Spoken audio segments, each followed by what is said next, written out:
Barber switch, tinea బార్బే.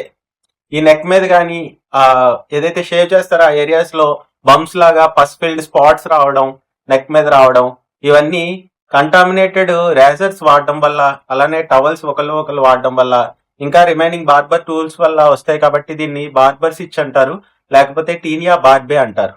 General గా ఎక్కువ shave చేసే వాళ్ళలో చూస్తూ ఉంటాం రెడ్ ఇచ్చి patches, swollen and pustules, hair loss ఉంటుంది ఆ ఏరియాలో. ఎక్కడైతే ప్యాచ్ లాగా ఒకలాగా హెయిర్ లాస్ అన్నది కనబడుతూ ఉంటది.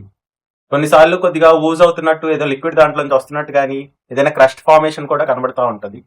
వాళ్ళు ఫాలిక్యులైటిస్ కి దీనికి కన్ఫ్యూజ్ అవుతా ఉంటారు, రేజర్ బంప్స్ కి దీనికి కన్ఫ్యూజ్ అవుతా ఉంటారు.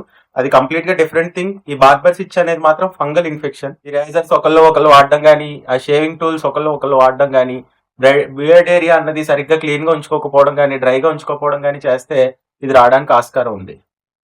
నెక్స్ట్ టైం ఎప్పుడైనా కానీ మీకు షేవ్ అయిన తర్వాత బాగా విపరీతమైన దురదొస్తే అది అశ్రద్ధ చేయకండి. ఇది బార్బర్ స్విచ్ అయి ఉండొచ్చు. వీటిలో మంచి మందులు ఉన్నాయి, ఈజీగా ట్రీట్ చేసుకోవచ్చు. అంతేగాని ఆ ప్యాచెస్ తెచ్చుకొని లాంగ్ రన్ లో ఇయర్స్ టుగెదర్ వాటిని అలాగా హెయిర్ గ్రోత్ లేకుండా, లేకపోతే ఆ ఇన్ఫెక్షన్ తో మీరు అలా ఉండాల్సిన పని లేదు. Thank you.